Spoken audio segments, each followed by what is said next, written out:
Professeur Michael Nassila, bonjour. Bonjour. Alors, est-ce que vous pourriez vous présenter en deux mots? Oui, je suis professeur de physiologie à l'UFR de pharmacie d'Amiens et je dirige le groupe de recherche sur l'alcool et les pharmacodépendances. Alors, on se retrouve aujourd'hui pour le 7e colloque de la FIRN sur cerveau et dépendance. Quels sont les liens finalement entre la consommation d'alcool et les mécanismes à l'intérieur du cerveau? La première chose que je tiens à dire, c'est que l'alcool est une drogue comme les autres, parce qu'on a bien souvent tendance à entendre que l'alcool ne serait pas une drogue. Voilà, on la dégage un petit peu des drogues.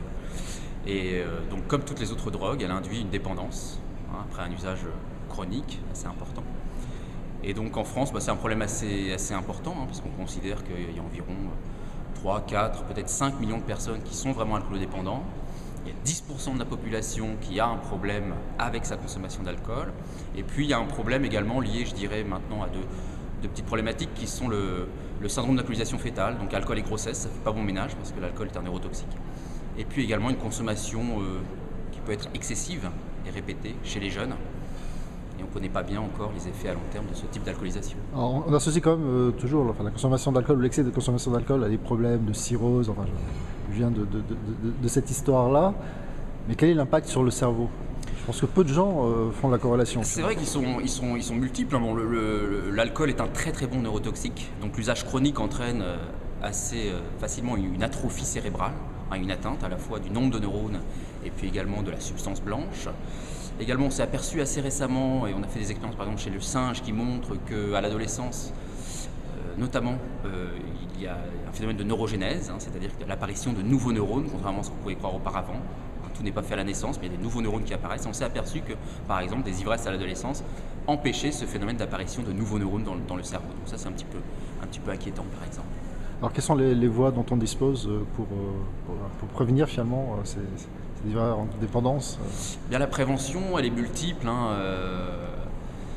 Bon, une fois qu'on est dépendant, il existe quand même. Il y a un autre problème d'importance, c'est l'amélioration de la prise en charge, très clairement, parce que c'est assez compliqué pour un malade qui a un problème d'alcool d'entrer dans un réseau de prise en charge. On estime par exemple, c'est une problématique importante, que seulement 8% des malades d'alcoolodépendance se retrouvent pris en charge pour leur maladie. Donc ça, c'est quelque chose vraiment à travailler. Et puis, ça passe aussi par de la meilleure formation des professionnels. On s'aperçoit que les traitements ou les séries de recommandation relativement à l'alcool ne sont pas toujours très bien connus, donc ça aussi c'est une barrière. On a du mal en France à parler d'alcool, ça reste assez tabou finalement, et c'est vrai que c'est un sujet difficile à aborder, beaucoup plus difficile que le tabac par exemple, donc ça c'est une différence également très importante. Et puis, donc l'idée à l'heure actuelle, c'est qu'on est toujours, ça avait été délaissé quand même pas mal de temps, mais ça revient un petit peu. Là, les industriels reviennent actuellement sur quelques molécules, parce que les traitements actuels sont pas aussi efficaces qu'on le voudrait. Et donc apparaissent des molécules qui ont changé un petit peu de paradigme dans l'alcoolodépendance. Ce serait plutôt de faire en sorte que le patient puisse retrouver une consommation dite contrôlée, c'est-à-dire qu'il puisse reprendre comme ça son médicament à la demande et puisse reconsommer sans retomber dans du binge drinking ou dans une consommation forcément excessive. Donc vous voyez, ça aussi c'est une nouvelle modalité dans le traitement de l'alcoolodépendance peut-être. Professeur Nassila, merci beaucoup.